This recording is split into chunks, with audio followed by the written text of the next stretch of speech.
Filant à travers l'espace, la lumière est l'élément le plus rapide de l'univers. Elle fait 7 fois le tour de la Terre en 1 seconde.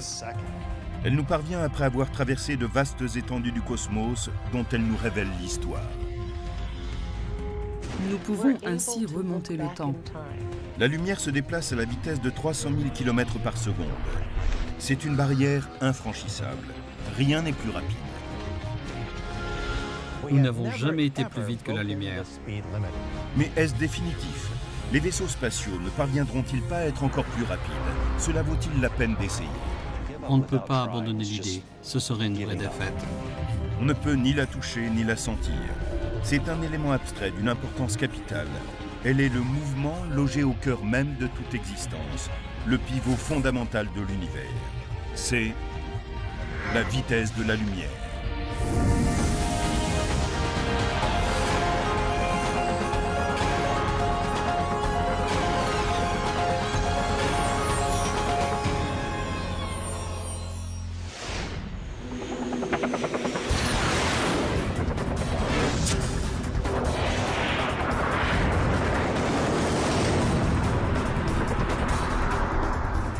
Sur la Terre, où l'on recherche en permanence la rapidité, les hommes, les véhicules et les technologies les plus performantes ressemblent à des escargots dans un cosmos où règne la vitesse de la lumière.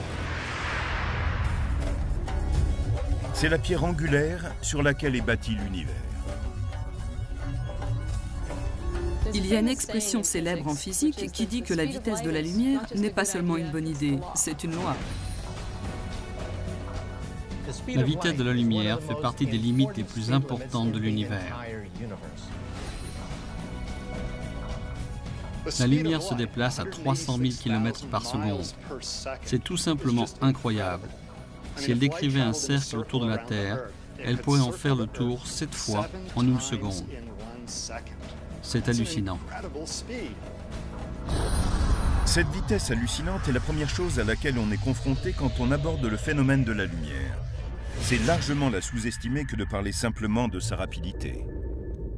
C'est étonnant, quand j'utilise mon téléphone cellulaire, je peux parler à quelqu'un qui est à l'autre bout du pays sans être consciente du moindre décalage de temps. Le signal passe de mon téléphone à une tour, puis à un satellite et revient vers la Terre. C'est ainsi que la vitesse de la lumière peut nous sembler sans limite. Le professeur de physique Clifford Johnson, de l'Université de Californie du Sud, est un cycliste acharné. Il roule sur cette piste pour tenter de couvrir les 300 000 km que la lumière parcourt en 1 seconde. Il comprend très vite que ce n'est pas gagné. Pour couvrir la distance que la lumière parcourt en 1 seconde, il me faudrait 22 mois en roulant à 20 km à l'heure, 24 heures sur 24.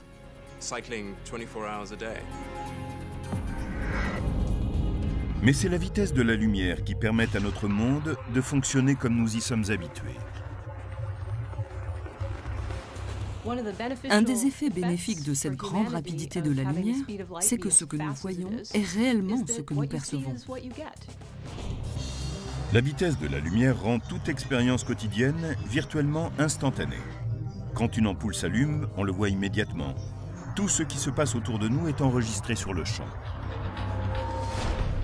Et certaines expériences montrent bien que la lumière voyage plus vite que n'importe quoi d'autre, y compris le son. Une conséquence intéressante de la grande vitesse à laquelle se déplace la lumière, c'est qu'on voit un éclair tout de suite, alors qu'on entend le tonnerre un peu plus tard seulement. Mais la vitesse de la lumière a aussi ses limites quand on la replace dans un endroit aussi vaste que l'univers. La vitesse de la lumière semble incroyablement rapide à l'échelle humaine. Mais en termes d'astronomie, c'est rikiki.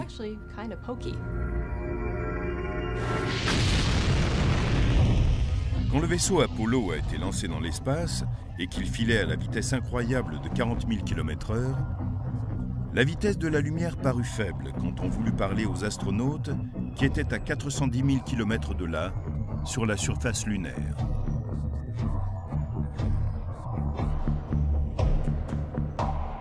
Quand les astronautes étaient sur la Lune et que les gens demandaient à Neil Armstrong « Hey Neil, ça ressemble à quoi là-haut ?» il s'écoulait quelques secondes entre la question et sa réponse. Neil, ici Houston, test radio, à vous. Bien reçu Houston, j'entends parfaitement. J'entends Houston. Bien reçu Buzz. Et ce n'était pas parce qu'il réfléchissait à sa réponse qu'il y avait ces quelques secondes, mais parce qu'il fallait 1,3 secondes pour que le signal arrive à la vitesse de la lumière jusqu'à Neil Armstrong. Et cela prenait de nouveau 1,3 secondes pour que sa réponse revienne par onde radio. Cela faisait 2 secondes 6 au total, sans même prendre le temps de réfléchir. Ces 1,3 secondes qu'il faut à la lumière pour aller de la Terre à la Lune ne sont rien à côté de la durée nécessaire pour atteindre d'autres corps célestes. Pour aller du Soleil à la Terre, par exemple, la lumière prend plus de 8 minutes. Si le Soleil devait disparaître à l'instant même, s'il s'évanouissait soudain, il faudrait 8 minutes avant que nous en ressentions l'onde de choc et que nous en voyions les effets. La vitesse de la lumière étant limitée, la communication avec un vaisseau spatial très éloigné de la Terre devient un véritable défi. Il faut plus de 45 minutes pour qu'un signal atteigne les sondes martiennes. Plus de 3 heures jusqu'à Saturne et la sonde Cassini. Et plus de 29 heures jusqu'à Voyageur 1, la sonde la plus éloignée de toutes qui s'écarte aujourd'hui du système solaire. Pourtant, ces distances ne sont rien à l'échelle cosmique. Nous pouvons à peu près saisir ce que représentent les 10 milliards de kilomètres qui séparent la sonde Voyageur de la Terre. Mais ensuite,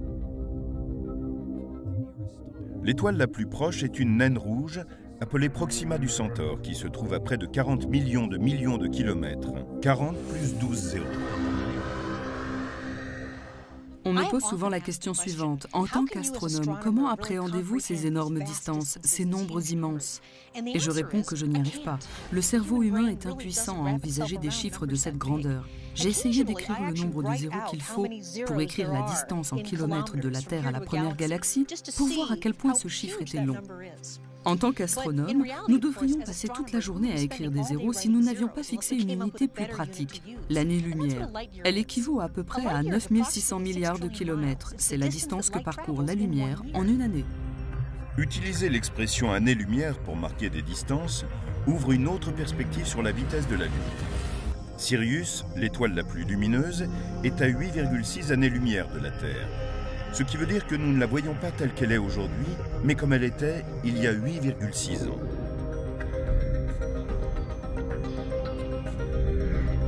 Nous voyons Vega comme elle était il y a 25 ans. Et la supergéante Beltégeuse telle qu'elle était il y a 5 siècles. C'est un merveilleux cadeau de la nature. Comme l'information prend du temps à nous parvenir, nous pouvons voir en arrière dans le temps. Plus nous regardons loin, plus nous remontons loin dans le temps. Nous n'aurions aucune idée de notre passé cosmique si la lumière était instantanée. Laura Danley est conservateur à l'Observatoire Griffith de Los Angeles. Comme la lumière peut nous ramener dans le passé, elle a rassemblé des photos qui racontent l'histoire de l'univers à travers la vitesse de la lumière, des clichés qui remontent à ses débuts, il y a plus de 13 milliards d'années, jusqu'à nos jours.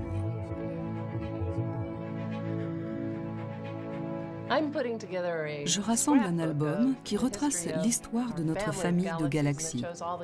Il montre toutes celles que nous pouvons voir avec nos télescopes, depuis que nous avons ces outils. Chaque photo montre un objet de l'univers à une époque déterminée par sa distance en années-lumière. Voici la célèbre nébuleuse du Crabe, il y a 6500 ans. Le centre galactique au cœur de la Voie lactée, il y a 26 000 ans.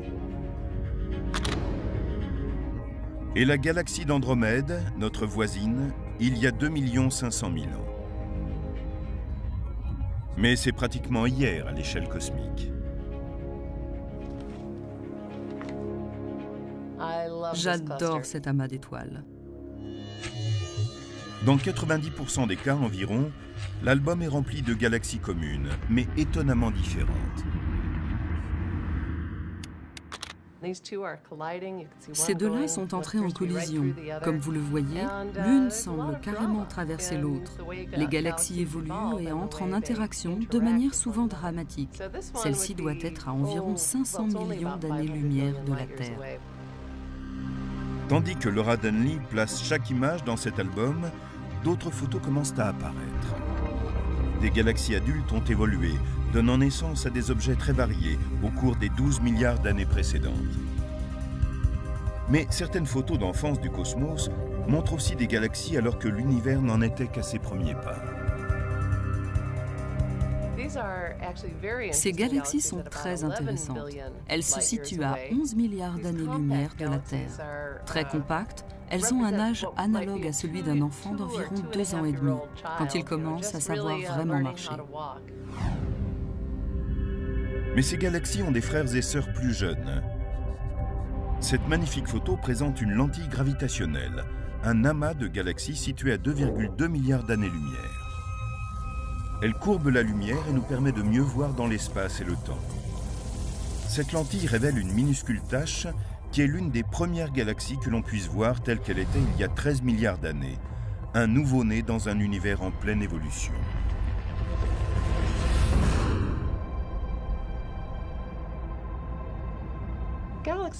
Au tout début, les galaxies n'avaient pas vraiment de forme distincte.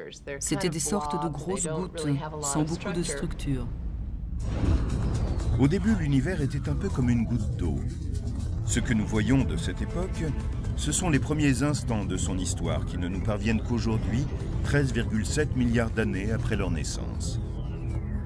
Nous voyons aussi les dernières lueurs venues du Big Bang.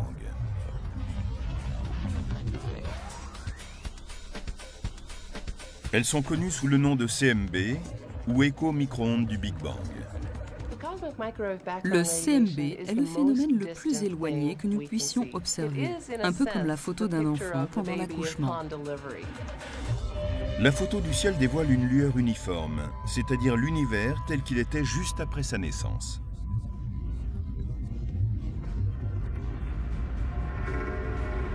C'est ici que notre perception s'arrête. Notre vision de l'univers est limitée non pas par la taille ou la puissance de nos instruments, mais par la limite de la vitesse de la lumière. Comment l'élément le plus rapide de l'univers peut-il nous rendre aveugles à l'infinité de l'espace ?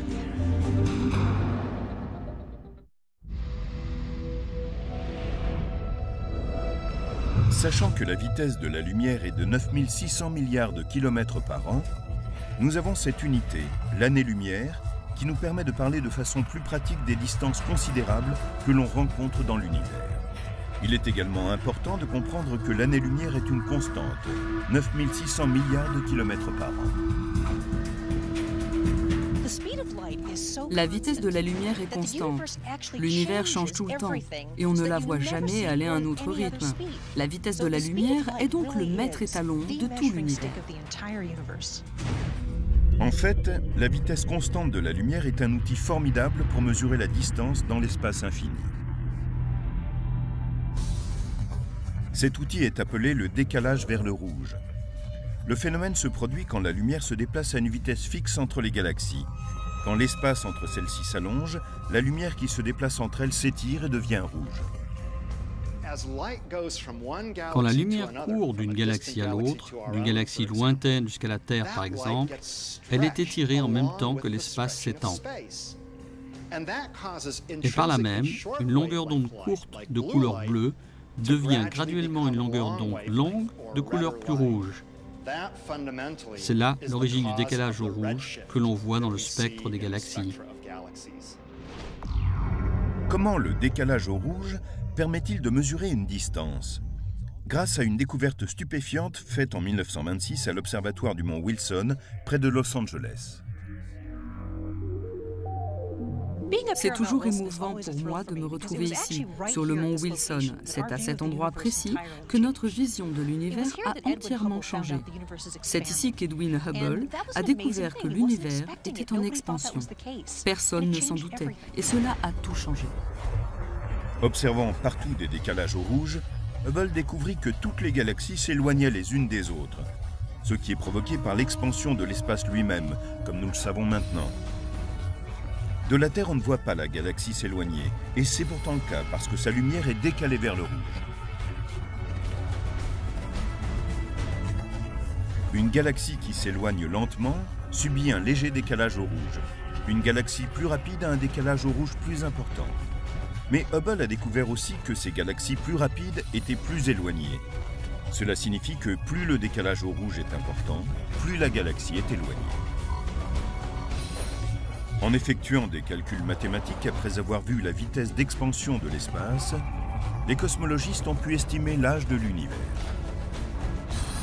Et si l'on combine cela avec la vitesse de la lumière, on est face à un immense casse-tête.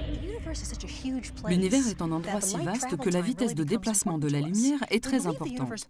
L'univers a commencé il y a environ 13 milliards et demi d'années. Cela veut dire que nous ne pouvons remonter que sur 13 milliards et demi d'années. La lumière n'a pas eu le temps de se déplacer davantage. Notre horizon de lumière est une sphère d'un diamètre de 13,5 milliards d'années-lumière, qui contient tout ce que nous pouvons voir. Mais c'est là que réside la grande énigme. L'espace se termine-t-il là? Nous n'avons aucune raison de croire que l'univers se limite à la distance que nous sommes capables de percevoir. Il est possible qu'il soit bien plus vaste, mais étant donné le temps de déplacement de la lumière, c'est tout ce que nous pouvons voir, c'est notre horizon. Examinons cette énigme. Les astronomes d'une galaxie à la limite de notre horizon ne peuvent voir aucune galaxie de l'autre côté de l'horizon. Mais ils peuvent voir des galaxies à 13 milliards et demi d'années-lumière dans l'autre direction, puis des astronomes à la limite de leur horizon peuvent, et ainsi de suite, peut-être jusqu'à l'infini. Comme les astronomes sur Terre, la vitesse de la lumière les a pris au piège.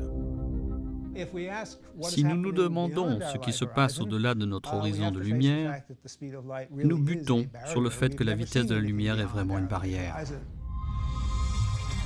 Est-ce réconfortant qu'il y ait déjà tellement à observer dans les limites de notre horizon? Cette photo d'une beauté à couper le souffle est celle du champ ultra-profond de Hubble, prise par le télescope spatial Hubble. C'est une image extrêmement détaillée d'une région du ciel 100 fois plus petite que la pleine Lune, et qui pourtant comprend 10 000 galaxies. La lumière de certaines avance vers nous depuis 13 milliards d'années. Au-delà se trouve le fond diffus cosmologique qui offre une vision de l'univers 400 000 ans après le Big Bang. Dans l'image traitée selon le code couleur de la NASA, le rayonnement électromagnétique vert représente une distribution de matière tellement uniforme que la température n'offre pas d'écart supérieur à 1/50 millième de degré. Nous ne connaissons rien d'autre qui soit à ce point uniforme. Et pour les astronomes, l'univers devrait être très différent. Logiquement, l'univers devait être bosselé quand on regarde dans cette direction, puis dans celle-là. On devrait observer des concentrations de matière totalement différentes et des températures aussi. Et pourtant, tout cela est extrêmement uniforme. Nous sommes donc en face d'une énigme. Cette énigme débute à la naissance de l'univers, au moment du Big Bang. Si au départ la matière s'est dispersée en tous sens, pourquoi cette uniformité? Aucune explosion ne mène à cet état d'uniformité. Imaginons une explosion que nous connaissons, une bombe atomique, un morceau de TNT. Rien d'uniforme dans ces phénomènes. Un éclat est projeté par-ci, un morceau de papier d'un côté, un morceau de fer de l'autre. C'est complètement disparate. Les spécialistes pensent que le fond cosmique ne devrait pas être aussi vert. Nous allons comprendre pourquoi dans un magasin de peinture tout à fait banal. Imaginons un univers constitué de différentes couleurs de peinture. Dans cet univers imaginaire, nous avons un pot de peinture jaune et un autre de peinture bleue. Au moment du Big Bang, les deux pots de peinture commencent à s'éloigner l'un de l'autre. Et du coup, un côté devrait être jaune et l'autre bleu. Mais comme nous le savons, le cosmos semble vert. Les deux couleurs que nous venons de voir représentent les différentes particules d'un univers infini.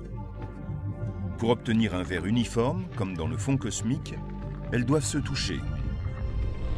Mais les spécialistes, après avoir calculé la vitesse du Big Bang, ont conclu que la matière avait été projetée à une vitesse plus rapide que celle de la lumière. Cela signifie que le bleu et le jaune étaient trop éloignés, même au moment de la création, pour pouvoir se mélanger. Il est très étrange de voir un univers aussi uniformément vert. Ce serait comme si on prenait le pot de peinture jaune, qu'on le renversait et qu'il soit vert. Puis on prendrait le pot de peinture bleue, on le renverserait et lui aussi serait vert. C'est impossible.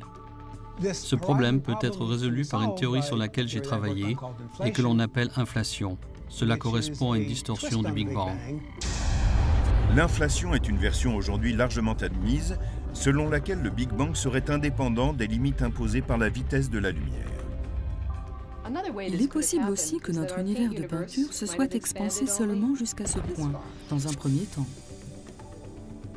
Les deux pots de peinture ont assez de temps pour se mélanger et devenir uniformément verts, avant que ne survienne une période soudaine d'expansion plus rapide que la lumière.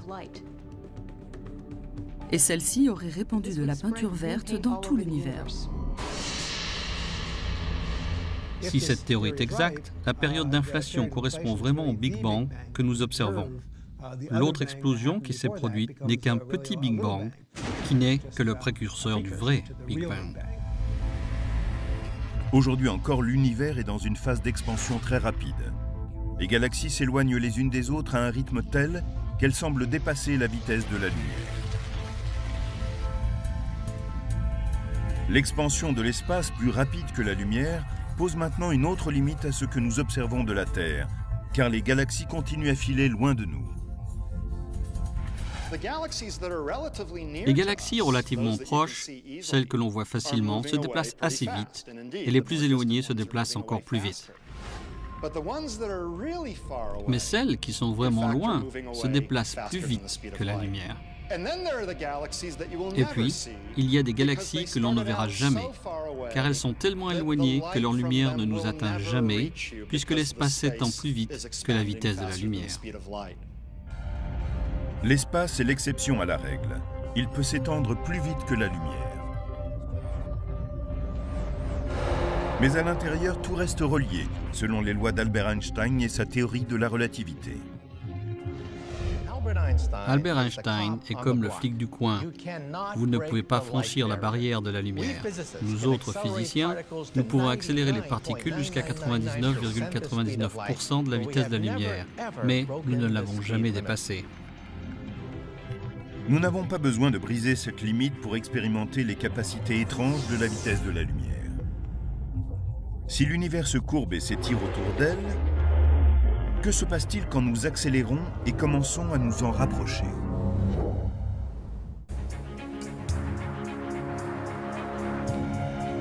Pour la plupart d'entre nous, la lumière semble être un élément très simple, un phénomène naturel qui nous permet de voir l'univers. Sous le regard scrutateur de la science, cela devient étrange et bizarre. La lumière est un élément tellement important de notre vie quotidienne. Nous comprenons encore très mal ce dont il s'agit réellement. L'univers entier se plie autour de la lumière pour la recevoir. Nous pouvons commencer à comprendre pourquoi l'univers se plie autour de la vitesse de la lumière en rejoignant le physicien Clifford Johnson sur sa piste cyclable. Une balle de tennis va entrer en compétition avec un rayon lumineux. Si je jette un objet quelconque comme une balle de tennis, quelque chose que je peux lancer à une vitesse donnée, celui-ci va parcourir une certaine distance. Voici le trajet de la balle de tennis quand Johnson la lance tout en restant immobile. Elle se pose à la moitié de la piste. Il va la lancer de nouveau, mais cette fois d'un vélo en mouvement. Et le résultat ne sera pas le même. Je lance la balle de tennis à la même vitesse tout en roulant. La vitesse de la balle de tennis s'ajoute à celle du vélo et du coup, elle va aller plus loin. Comparons les deux lancers. La différence est claire. La balle va plus vite quand elle est lancée du vélo en mouvement. Tout prend son sens. Maintenant, servons-nous de la lumière pour le même test. Nous allumerons le feu avant du vélo au lieu de lancer la balle. Si je reste immobile et que j'allume le feu avant de mon vélo, son rayon lumineux va se déplacer à la vitesse de la lumière, à aucune autre vitesse que celle de la lumière. Supposons que le rayon lumineux soit assez lent pour que nous voyions son déplacement sur la piste. Nous marquons sa position un court moment plus tard, puis Johnson allume le feu avant alors qu'il est en pleine vitesse de course. Il se produit quelque chose d'inattendu. La lumière parcourt la même distance que dans le premier cas. Contrairement à la balle de tennis, la vitesse du vélo ne s'ajoute pas à celle de la lumière. La vitesse de la lumière demeure immuable. Les deux rayons lumineux parcourent la même distance parce que la vitesse de la lumière est constante et ne dépend pas du mouvement de sa source. C'est peut-être contraire à ce que nous attendions, mais c'est un fait. Dans l'univers, tout rayon lumineux se déplace à la même vitesse, dans un espace vide, quelle que soit la vitesse de l'étoile ou de la comète ou de la galaxie qui en est la source.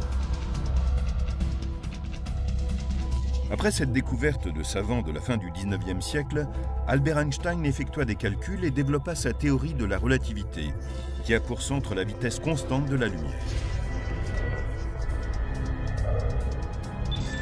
Comprendre la vitesse de la lumière nous a ouvert une fenêtre sur la nature de l'espace et du temps, tel que nous l'appréhendons aujourd'hui.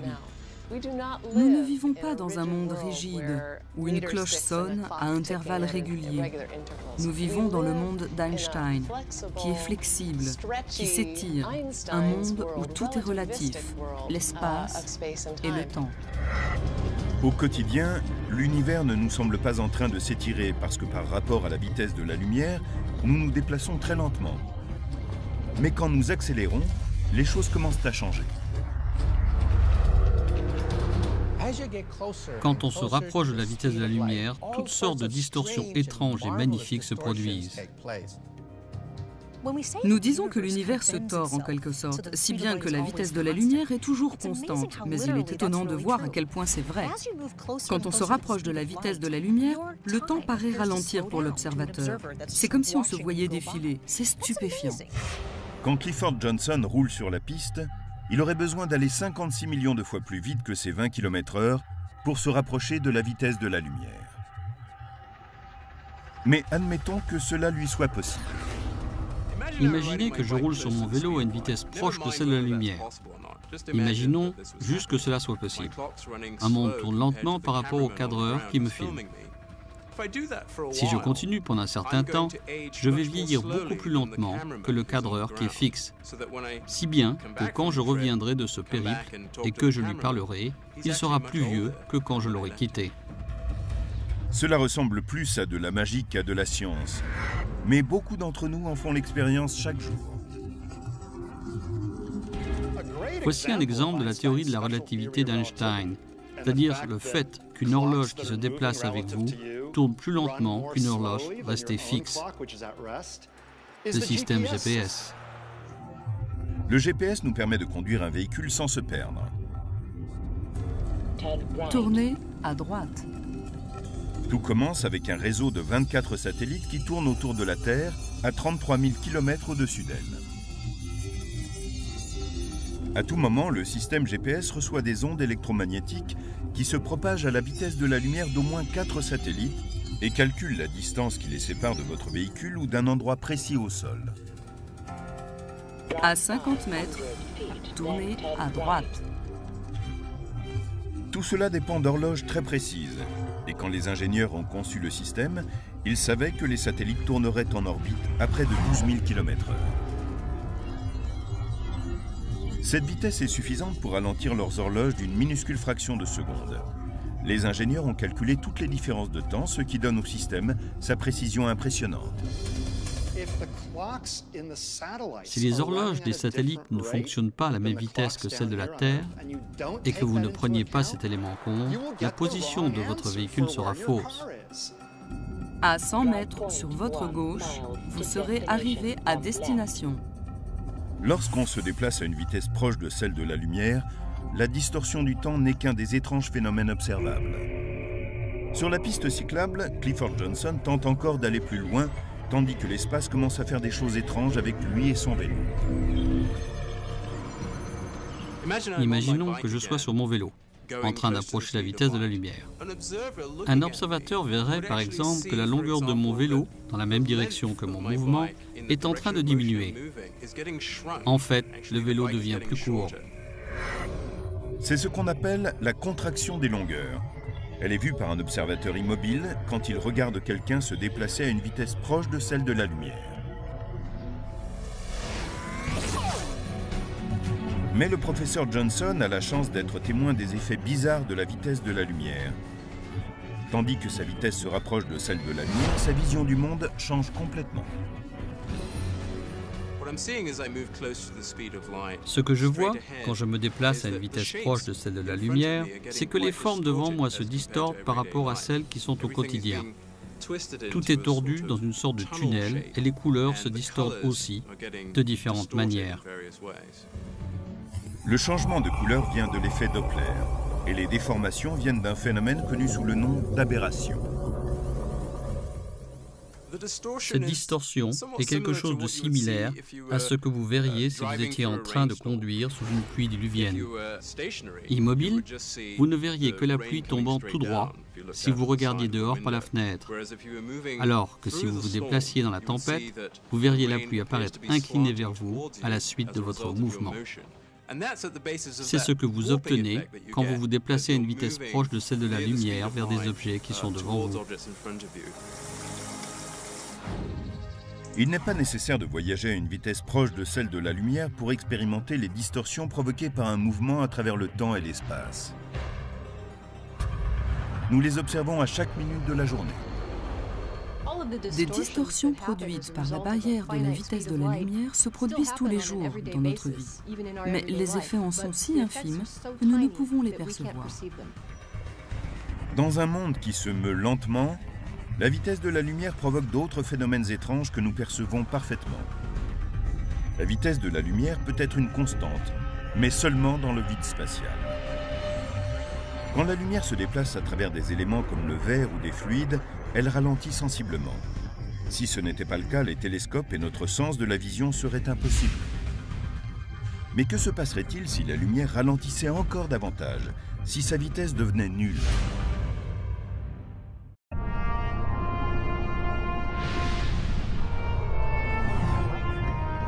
La lumière se déplace à 300 000 km/s. C'est une constante universelle, mais qui comprend un bémol. Cela n'est valable que dans le vide spatial.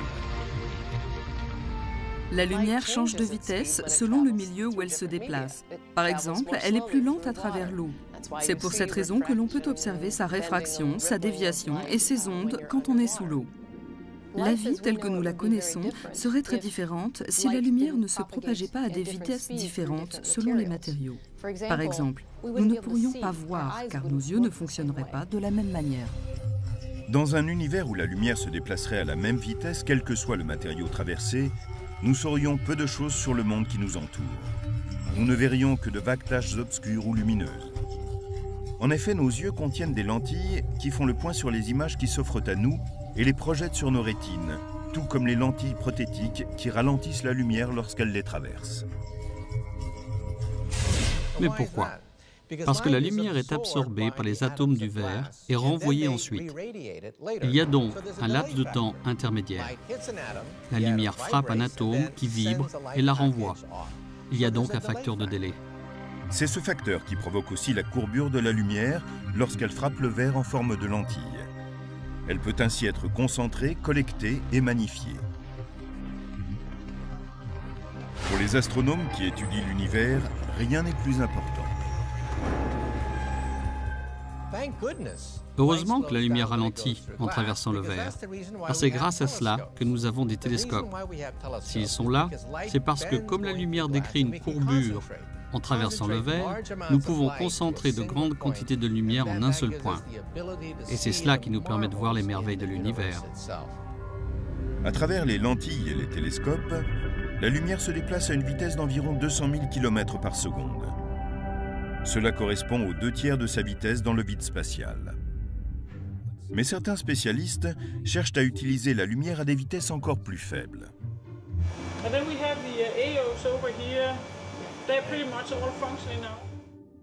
Dans son laboratoire sur le campus de l'université d'Harvard, Lin Hao a ralenti la lumière au point extrême, jusqu'à 0.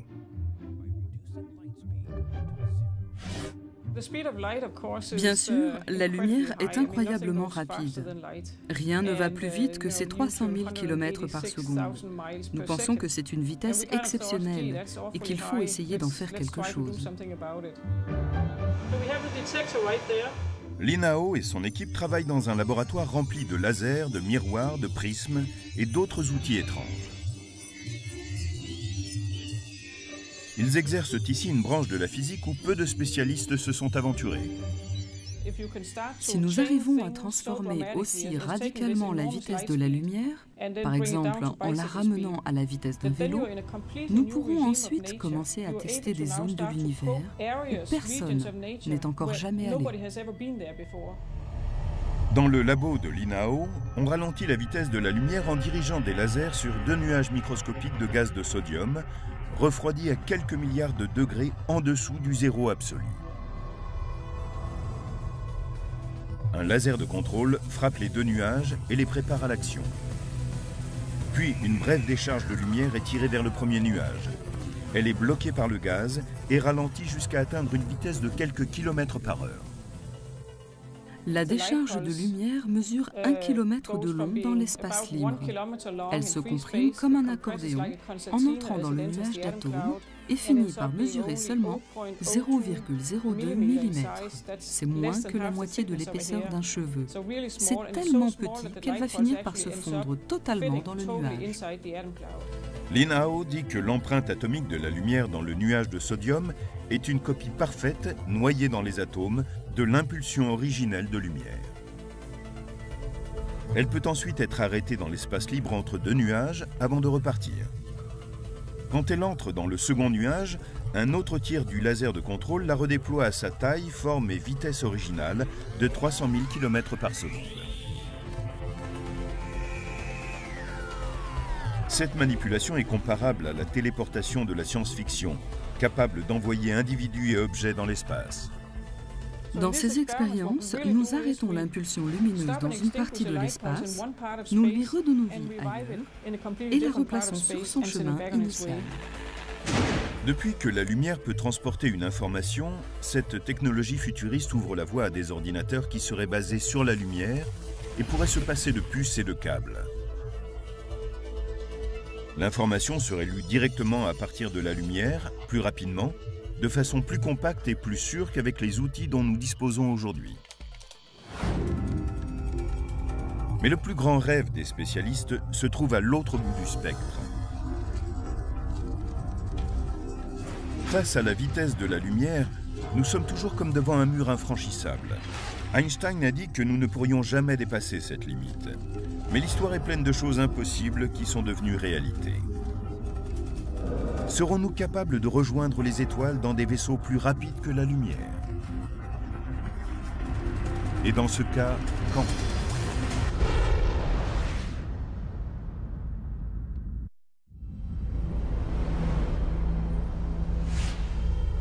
En avril 2008, le célèbre physicien Stephen Hawking a demandé que l'humanité ait pour but à long terme de coloniser l'espace et de faire un voyage interstellaire. Se déployer dans l'espace changera complètement l'avenir de l'humanité et sera peut-être déterminant pour assurer notre survie. Les étoiles sont tellement éloignées que notre seule chance de pouvoir accomplir un voyage est d'aller plus vite que la lumière. Mais il y a un obstacle. La théorie de la relativité d'Einstein nous dit que la masse d'un vaisseau spatial est proche de l'infini quand il se déplace à une vitesse proche de celle de la lumière. Donc, en essayant d'aller de plus en plus vite, on atteint un point où il faut de plus en plus d'énergie et même une quantité infinie d'énergie pour aller à la vitesse de la lumière. C'est impossible. Donc, voyager à la vitesse de la lumière est impossible. En est-on vraiment sûr? Mark Millis est l'un des rares physiciens à avoir décidé de ne pas jeter l'éponge. Spécialiste de la propulsion à la NASA, il aime construire des maquettes de vaisseaux spatiaux à ses moments perdus. Et il est conscient de susciter les rires lorsqu'il parle très sérieusement de voyager vers les étoiles. Ces moqueries sont en fait une réponse très saine. Ce scepticisme oblige à se poser les vraies questions, à être sûr que l'on procède correctement. Mark Millis était à la tête d'un projet de la NASA qui a été abandonné, le programme BPP, Programme de physique avancée des propulseurs. Il a également supervisé un livre qui rassemble les recherches sur ce sujet. Une trentaine de physiciens ont écrit des articles à ce sujet. Certains sont sceptiques, d'autres suggèrent de nouvelles méthodes. Personne ne dit que nous serons très bientôt capables de voyager plus vite que la lumière. Mais dans plusieurs siècles, dans un millénaire, on y arrivera peut-être. Tous les physiciens sont d'accord. Il est impossible de traverser l'espace plus vite que la lumière. Mais on peut peut-être dévier le problème en altérant l'espace au lieu de le traverser. Même les spécialistes de la NASA étudient la possibilité de plier l'espace, d'y pratiquer un trou, de bâtir un tunnel qui traverserait l'espace et le temps. C'est l'idée des trous de verre, courber l'espace sur lui-même et prendre un raccourci à travers l'univers. À quoi ressemblerait une machine à courber l'univers ? Elle serait sans doute monumentale. Ce pourrait être une installation placée sur un nombre immense d'astéroïdes disposés en une sphère géante. Il faudrait une batterie de rayons laser afin de concentrer une énergie fantastique en un seul point. Il faudrait atteindre des températures incroyables, les plus hautes énergies que nous ayons dans notre univers pour ouvrir un trou, une bulle, un passage vers un autre univers. Il y a une autre façon de transformer l'espace pour nous déplacer plus vite que la lumière. C'est le voyage supraluminique. Miguel Alcubierre a été le premier à écrire à ce sujet en 1994. Alcubierre, physicien mexicain, a effectué les calculs retraçant le parcours d'un vaisseau interstellaire propulsé par un temps spatial supraluminique. Derrière le vaisseau, l'espace-temps est en expansion. Devant le vaisseau, l'espace-temps se contracte. Entre les deux, le vaisseau se déplace comme un surfeur. Le vaisseau lui-même est placé à l'intérieur d'une bulle et l'espace autour de lui le propulse plus vite que la lumière. Mais il faudra attendre des siècles avant d'accomplir un voyage supraluminique, si toutefois cela s'avère possible. En Suisse, les physiciens qui travaillent sur le grand collisionneur de Hadron sont peut-être déjà sur la bonne voie. Aujourd'hui, le grand collisionneur de Hadron est un destructeur d'atomes. Il fait entrer en collision des particules. Il va générer des énergies importantes que l'espace et le temps vont courber. C'est le premier petit pas vers le voyage supraluminique. Nos connaissances actuelles dans le domaine de la physique ne nous permettront pas de voyager plus vite que la lumière dans un avenir prévisible. Mais ce n'est pas une raison pour ne pas essayer. Même si voyager à la vitesse de la lumière s'avère impossible, on ne peut pas abandonner l'idée. Ce serait une vraie défaite. À côté de son travail à la NASA, Millis a créé une fondation à but non lucratif, Taux Zéro, qui signifie vitesse de la lumière. Elle est destinée à encourager les recherches sur le voyage interstellaire. Seuls quelques spécialistes poursuivent cette idée, mais beaucoup s'accordent à dire que cela vaut la peine de déployer cet effort. Comprendre son univers est un des besoins essentiels des êtres humains en tant qu'espèce intelligente. Alors, devons-nous continuer nos recherches sur les technologies et les principes physiques qui nous permettraient peut-être de voyager plus vite que la lumière? Même si nous ne découvrons jamais le moyen de voyager plus vite que la lumière, nous pouvons découvrir des tas d'autres choses très utiles. Et si la science constatait que la barrière de la vitesse de la lumière était infranchissable et le voyage interstellaire impossible? Cela donnerait une toute autre importance au vaisseau spatial sur lequel nous vivons, la Terre. Cela nous obligerait à utiliser notre technologie pour la préserver, puisque nous sommes ces éternels passagers dans notre voyage à travers l'univers.